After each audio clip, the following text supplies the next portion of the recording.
Здравейте, скъпи градинари и любители на зеленчука! Всеки от нас е чувал, че пепелта е истинско черно злато за градината. Безплатен, натурален тор, богат на калий, фосфор и микроелементи. Ние щедро посипваме с нея лехите, вярвайки, че правим само добро. Но какво ще кажете, ако ви кажа, че с това злато можете сами да унищожите най-красивите и плодоносни си растения? Днес ще разгледаме една от основните и най-разпространени грешки на градинарите. Ще съставим пълен списък с растения, които категорично не бива да се подхранват с пепел. Изгледайте това видео до края и не само ще спасите градината си от фатални последици, но и ще разберете дълбоката причина това да се случва. Обещавам, че някои от точките в този списък силно ще ви изненадат. Преди да преминем към списъка, нека за 2 минути да разберем самата същност. Какво представлява пепелта от химична гледна точка? Това не е просто пепел. Това е концентрат от минерални вещества, които дървото е натрупало през целия си живот. На първо място, това са съединения на калия, калция, фосфора и магнезия. И точно тук е ключовият момент. Почти всички тези съединения имат алкална реакция. Попадайки в почвата, пепелта действа като неутрализатор на киселинността, при това много мощен. Тя рязко повишава нивото на pH, правейки земята алкална. А сега си представете, че всяко растение, подобно на човека, има свои предпочитания за храна и среда на живот. Някои обожават киселото, т.е. киселата почва. Кореновата им система е еволюционно приспособена да усвоява хранителни вещества именно в такива условия. Когато добавяме пепел под тях, ние създаваме непоносима, токсична среда. Корените спират да работят, растението гладува, въпреки че е в плодородна почва и в крайна сметка бавно загива. Ето защо е толкова важно да знаете кой е във вашата градина. Нека започнем с растенията, които категорично водят нашия антирейтинг. Това са всички иглолистни видове. Смърчове, борове, туи, хвойни, ели, всички те без изключение са ацидофили, т.е. любители на киселата почва. Спомнете си къде растат те в природата. В гората, върху почва, покрита с дебел слой окапали иглички. Този иглолистен опад гние с години, създавайки идеална за тях кисела, рохкава и влажна среда. Когато добавяте пепел под туята или смърча, вие извършвате акт на вандализъм спрямо растението. Вие изкуствено създавате в кореновата зона условия, които приличат на пустиня. Алкалната среда блокира достъпа на иглолистните до най-важните елементи, на първо място желязото и магнезия. В резултат на това виждате тъжна картина. Игличките започват да жълтеят, да стават кафяви, а върховете на клонките изсъхват. Растението спира да расте, губи своя имунитет и става лесна плячка за вредители и болести. Никакви други торове вече няма да помогнат, докато не възстановите киселинния баланс на почвата. Затова запомнете веднъж завинаги – пепелта и иглолистните растения са несъвместими. Продължавайки темата за градинските аристократи, преминаваме към рододендроните, азалиите и вересите.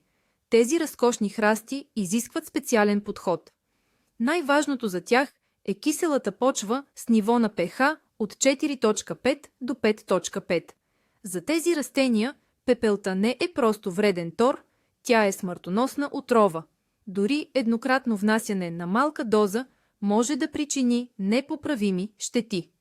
Кореновата система на тези растения е толкова чувствителна към алкалната среда, че се парализира почти моментално. Листата започват да проявяват признаци на хлороза, пожълтяват, докато самите жилки остават зелени. Новите издънки не се развиват, а пъпките, дори и да са били заложени, опадат, без да успеят да се отворят. Растението слабее с всеки изминал ден. Вместо пищен, отрупан с цвят храст, ще получите хилав, болен организъм, който едвам се бори за оцеляване. Създаването на правилните условия за рододендроните е истински труд. Купуваме специален субстрат, мулчираме с борова кора, подкиселяваме водата за поливане. Внасянето на пепел в тази внимателно изградена екосистема означава да зачеркнете всичките си усилия и най-вероятно да се сбогувате с растението завинаги. А сега да поговорим за царицата на градината – хортензията. Тук ситуацията е особено интересна и показателна. Повечето сортове едролистна хортензия са истински индикатори за киселинността на почвата. В кисела почва те цъфтят с вълшебни сини и небесно-сини цветове, а в неутрална или алкална – с розови и цикламени. Много градинари нарочно подкисляват почвата, за да постигнат точно сините нюанси. И така, внасянето на дървесна пепел при хортензиите не е просто вредно. То напълно променя тяхната същност. Първо, гарантирано се лишавате от сините цветове. Пепелта рязко алкализира почвата и вашите сини съцветия в най-добрия случай ще станат мръсно-розови. Но това е само върхът на айсберга. Подобно на другите растения, които обичат кисела среда, хортензията спира да усвоява желязото в алкална почва. Това води до тежка хлороза, листата изсветляват и храстът губи декоративния си вид. Той става слаб, презимува трудно и цъфти оскъдно. Ако искате вашата хортензия да бъде здрава и пишно цъфтяща, особено ако се стремите към сини нюанси, дръжте чувала с пепел, възможно най-далеч от нея. Нека се преместим от цветната леха към ягодника. Тук ни очаква един от най-популярните и желани храсти – градинската боровинка, а заедно с нея и нейните горски роднини – черната боровинка, брусницата и клюквата. Тези плодове са екстремни ацидофили. За нормален растеж и плододаване им е необходима силно кисела почва с pH от 3,8 до 5. Това на практика е торфено блато в миниатюра. Корените на тези растения живеят в симбиоза с една специална гъбичка – микоризата, която им помага да се хранят. Тази гъбичка може да съществува само в кисела среда. Когато поръсвате земята под боровинките с пепел, вие унищожавате микоризата. Лишавате растението от неговия естествен механизъм за хранене. Хръстът реагира незабавно. Растежът спира, листата пожълтяват, плодовете, дори да се завържат, са дребни и кисели, а най-често плододаване изобщо липсва. Неразумните градинари чакат с години реколта от своите боровинки, без да разбират, че с едно единствено наторяване с пепел са върнали развитието на хръста с години назад или направо са го обрекли на гибел. За тези плодове пепелта е абсолютно табу. Хайде сега да надникнем в градината. Оказва се, че и сред зеленчуците има такива, които хич не обичат пепел. И първи в този списък, колкото и странно да звучи, е киселецът. Свикнали сме да го приемаме едва ли не като плевел, който расте навсякъде и без грижи, но всъщност буйният растеж на киселеца е сигурен знак за кисела почва във вашия парцел. Той просто обожава такива условия. Ако вие, в стремежа си да подредите градината, решите да подобрите лехата с киселец, като я натурите с пепел, ще постигнете обратен ефект. Растението ще започне да вехне, листата ще станат дребни, ще изгубят сочността си и характерния си кисел вкус. На практика, вие ще създадете неблагоприятна среда за неговото развитие и той просто ще спре да се развива нормално. Това е онзи рядък случай, в който, за да получите добра реколта от зелени листа, почвата не трябва да се алкализира, а напротив, да се поддържа в кисело състояние. Така че, ако обичате зелена супа, запомнете, пепелта не е приятел на киселеца. Същото, между другото, важи и за ревена. Той също предпочита слабокисела реакция на почвата, за да образува сочни и месести дръжки. Кой ли би си помислил, но някои кореноплодни растения също имат голяма резерва към пепелта. Да вземем, например, репичките, ряпата и дайкона. На пръв поглед, те не са стриктни ацидофили, като например иглолистните. Могат да растат в широк диапазон на pH. Но най-качествените, най-сочните и нежни кореноплодни се получават в почви с слабокисела или неутрална реакция. Прекомерното внасяне на пепел, което рязко измества баланса силно към алкалната страна, може да им изиграе лоша шега. Първо, в алкална среда някои микроелементи се усвояват по-лошо, което се отразява на вкуса. Второ, и това е най-важното, алкалната среда провокира развитието на такова неприятно заболяване, като обикновеното стропясване или парша. Кореноплодните се покриват с грозни израстъци и язвички, губят търговския си вид и се съхраняват лошо. Затова трябва да бъдем много внимателни с торенето на тези култури с пепел. Лекото посипване на лехата за борба с вредителите е допустимо, но не бива да се внася пепел като основен тор при прекопаване на почвата. Ето го и най-спорният зеленчук в нашия списък – картофът. Тук мненията на градинарите често се разминават. Мнозина по стара традиция слагат в дупката шепа пепел при засаждане и се радват на добра реколта. И това наистина може да работи, но има едно огромно но. Картофът, подобно на репичките, в силно алкални почви става изключително податлив на стропясване – парша. Ако във вашата градина вече има наличие на това заболяване, обилното торене с пепел ще бъде истински подарък за него. Клубените ще бъдат изцяло покрити с язви и петна.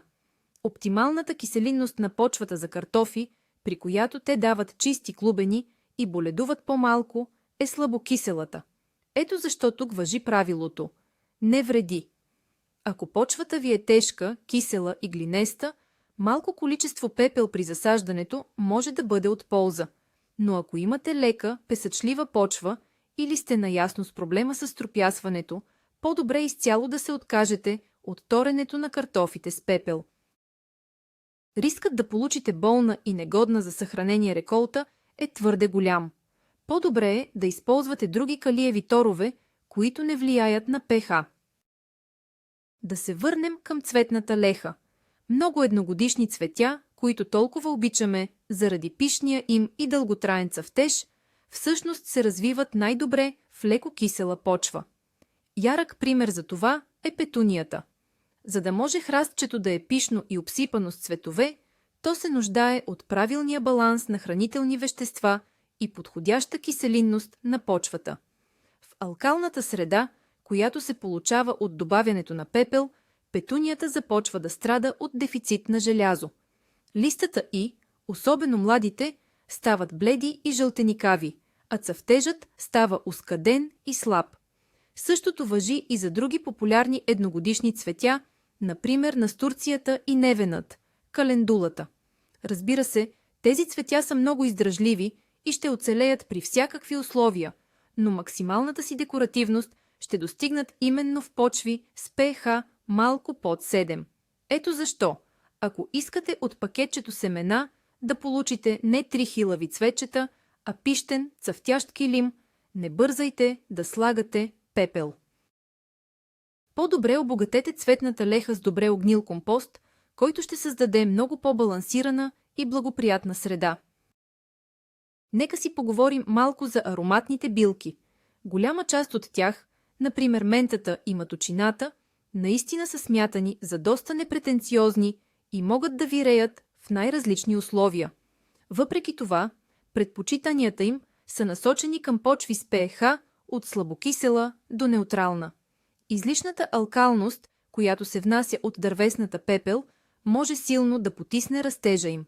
Храстчетата стават по-рехави, а което е най-важното, ароматът им може да отслабне значително. За наситения им мирис отговарят етеричните масла, чието производство е пряко свързано с общото състояние на растението и с достъпността на микроелементите. Ако растението е стресирано от неподходяща киселинност, то хаби енергия за оцеляване, вместо да произвежда ароматни съединения. Същото важи и за други билки, например майорана или ригана. Те няма да умрат от пепелта, но и няма да ви благодарят за подобно подхранване. За тях, както и за много други култури, най-добрият тор остава органичният компост. Той не само ги подхранва, но и подобрява структурата на почвата, без да създава резки и нежелани отклонения в нивото на pH. Друга група растения, които заслужават да бъдат споменати, са някои видове лилии. По-конкретно, източните и от хибридите лилии предпочитат да растат в слабокисела почва. Добавянето на пепел може да се отрази отрицателно на тяхното развитие. В алкална среда те по-трудно усвояват хранителните вещества, което води до цялостно отслабване на растението. Стъблата могат да станат по-тънки, листата по-бледи, а самите цветове по-дребни, отколкото биха могли да бъдат. Растението става по-податливо на гъбични заболявания, например ботритис или сиво гниене. Разбира се, има и лилии калцефили, които обичат алкална почва, например бялата лилия – кандидум. Но за повечето съвременни сортове и хибриди оптимална си остава неутралната или слабокисела среда. Затова, ако не сте сигурни какви са предпочитанията на вашия конкретен сорт, по-добре се въздържайте от използването на пепел и заложете на комплексни минерални торове, специално разработени за луковични цветя. Изненадващ елемент в нашия списък е динята. Тази бахчова култура, която свързваме с жаркото слънце и песъчливите почви, всъщност предпочита леко кисела реакция на почвата в диапазона от 6 до 6,8 pH. При силно алкализиране на почвата, което лесно може да се предизвика от прекомерно торене с пепел, дините не могат да усвоят правилно манган и бор. А тези микроелементи са критично важни за формирането на завръзите и натрупването на захари в плодовете. В резултат може да се сблъскате с проблем. Растението цъфти, но плодовете не се завръзват или завръзите пожълтяват и опадат. Дори ако все пак пораснат, плодовете могат да бъдат по-малко сладки и сочни. Затова, когато подготвяте лехата за дините, не прекалявайте с пепелта. Лекото поръсване за превенция на болести е допустимо, но ако я насипвате с кофи с надежда за по-сладък урожай, това е грешка, която може да доведе до обратен резултат. По-добре е да се фокусирате върху фосфорно-калиеви торове в по-достъпна за динята форма. Нека обърнем внимание и на друга изключително популярна градинска култура – доматите. Тук положението е сходно с картофите. Доматите не са строго ацидофилни, т.е. не обичат силно кисела почва, но и не са пламенни любители на алкалната среда. Оптималната за тях почва е леко кисела или почти неутрална. Основната опасност при прекомерното торене с пепел при доматите е, че калцият, който се съдържа в пепелта в големи количества, е антагонист на калия. Това означава, че при излишък на калций растението усвоява калия по-трудно, а калият за доматите е елемент номер 1, отговорен за напълването, озряването и вкуса на плодовете. Освен това, излишъкът на калций, особено на фона на недостиг на влага, може да предизвика развитието на върхово гниене на плодовете. Ето защо трябва да сме внимателни с използването на пепел при доматите. Малка шепа в дупката при засаждане, особено на кисела почва, може да бъде полезна. Но ако редовно подхранвате доматите с пепелен разтвор през целия сезон, рискувате да нарушите баланса на елементите и да си навлечете проблеми вместо ползи. По-добре е да редувате подхранванията, като използвате както органични, така и комплексни минерални торове. Често градинарите допускат грешката да добавят твърде много пепел към компостната купчина. Логиката е разбираема – да обогатят компоста с калий и микроелементи, но това може да превърне ценния ви органичен тор в бомба с закъснител. Както вече знаем, пепелта е силно алкална. Добавяйки я в компоста, вие повишавате pH на цялата маса. В крайна сметка, получавате алкален компост. И ако по-късно го използвате за същите тези хортензии, иглолистни растения или боровинки, ще им навредите точно толкова, колкото ако ги бяхте поръсили с чиста пепел. Освен това, в силно алкална среда се забавят някои процеси на компостиране, като същевременно могат да се изпарят полезните азотни съединения. Ето защо правилото е следното. Ако все пак решите да добавите пепел към компоста, правете го в много умерени количества, буквално 1-2 малки лопатки на кубичен метър маса, и разбърквайте добре. А още по-добре е да съхранявате пепелта отделно и да я прилагате целенасочено само за културите, които наистина се нуждаят от нея. Съществува широко разпространен мит. Една щипка няма да навреди. Някои градинари макар и да знаят колко вредна е пепелта за ацидофилните култури, пак посипват земята около тях, уж за дезинфекция или против вредители. Това е опасно заблуждение. Първо, инсектицидните и фунгицидните свойства на пепелта са силно преувеличени. Тя може да прогони плужеци или охлюви, но не може да ви спаси от сериозни болести и нашествия от вредители. Второ, вредата от пепелта е с натрупващ ефект. Всяка, дори и най-малката доза, допринася за още по-голямото алкализиране на почвата. Само за 1 или 2 сезона на редовно леко торене можете неусетно да повишите pH на почвата до критично за растението ниво. Растението ще започне бавно да вехне, вие ще търсите причината в болести, недостатъчно поливане или каквото и да е друго, но изобщо няма да се досетите, че сами планомерно сте създавали непоносими условия за него. Ето защо за растенията, които изискват кисела почва, трябва да важи едно строго правило – никакъв контакт с пепел, нито като вид, нито като количество. За тях е по-добре да използвате други, много по-безопасни методи за защита и подхранване. Нека си поговорим за морковите и цвеклото. И двата кореноплода много обичат калия и на пръв поглед пепелта изглежда като идеалният тор за тях. Това е отчасти вярно.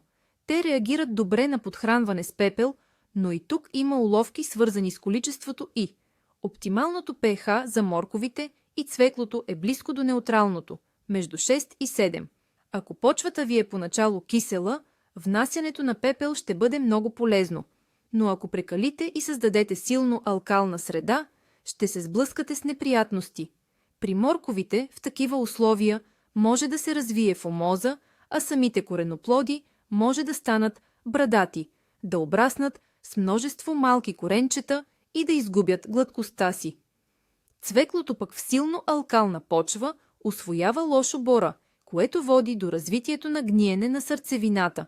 Вътре в кореноплода се образува черна, изгнила кухина.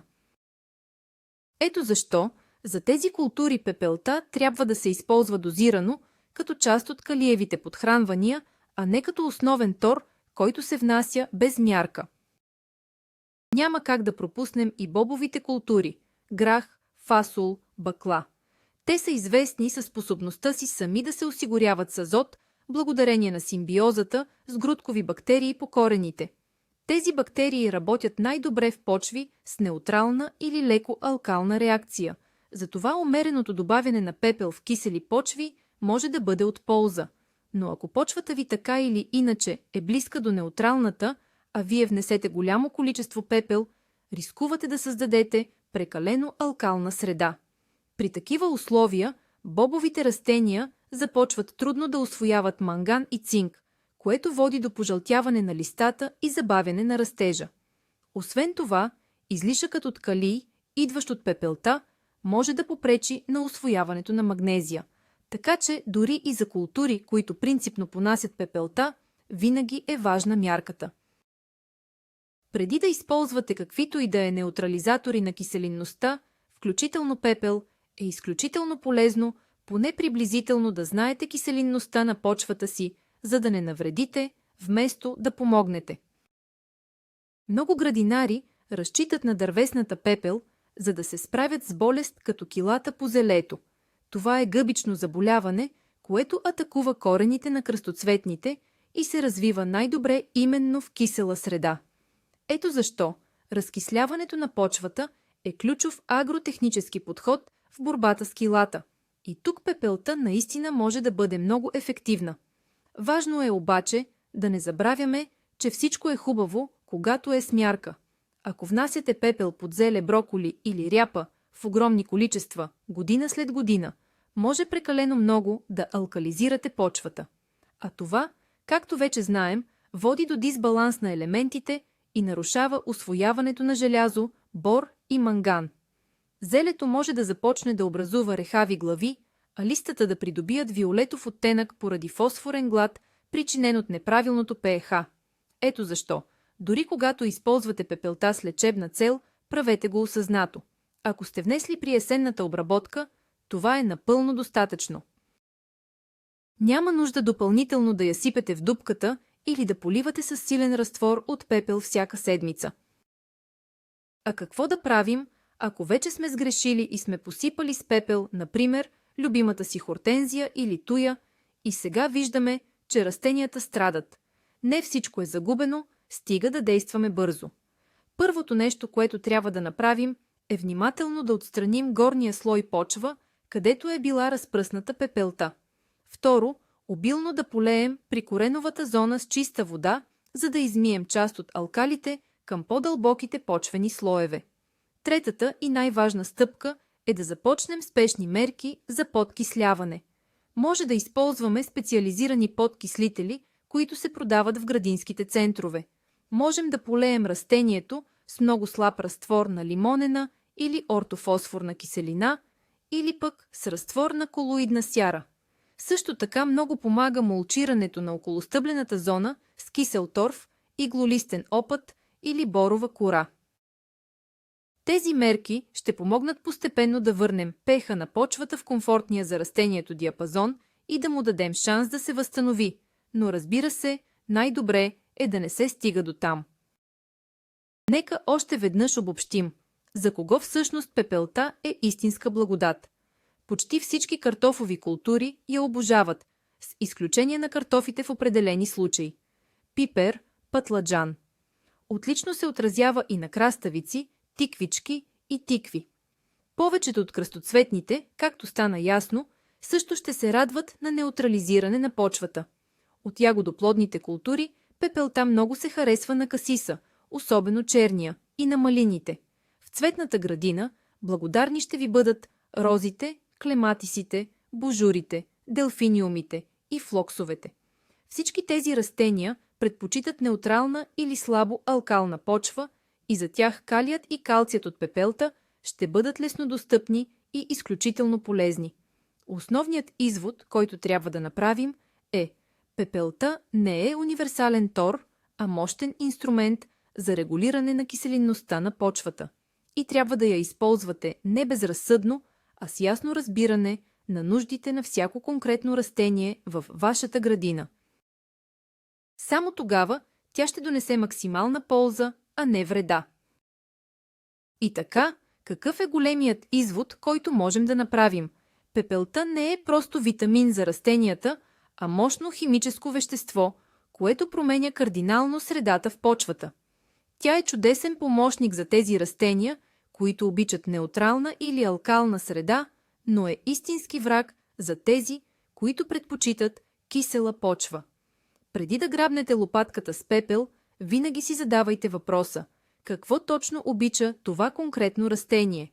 Незнанието на това просто правило е причината за гибелта на много красиви иглолистни рододендрони и за липсата на реколта от боровинки при хиляди градинари.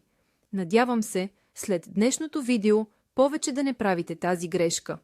Вместо пепел, за любителите на киселата почва използвайте специални торове за иглолистни или хортензии, мулчирайте ги с торф и кора и те ще ви се отблагодарят със здраве и красота. А пепелта запазете за рози, зеле и касис, ето те наистина ще ви кажат благодаря. И така, приятели, днес успяхме да развенчаем един от най-популярните градинарски митове. Пепелта не е панацея, а силно средство, което трябва да прилагате разумно. Вече знаете със сигурност, че иглолистните, хортензиите, рододендроните, боровинките и много други ацидофилни растения могат сериозно да пострадат от тази, на пръв поглед, полезна подхранка. Цялата работа е в алкалната реакция, която блокира усвояването на хранителни вещества и създава токсична среда. Запомните ли този прост принцип, ще запазите здравето и красотата на вашата градина. Благодаря ви много, че изгледахте това важно видео до самия край. Ако научихте нещо ново и полезно, моля, подкрепете канала с лайк и абонамент, за да не пропускате новите градинарски тайни и разкрития. А сега въпросът ми е към вас. Имали ли сте личен опит, положителен или отрицателен, с използването на пепел? Кои растения, според вашите наблюдения, реагират най-добре, а кои по-зле? Разкажете ни вашата история в коментарите, нека си разменим опит.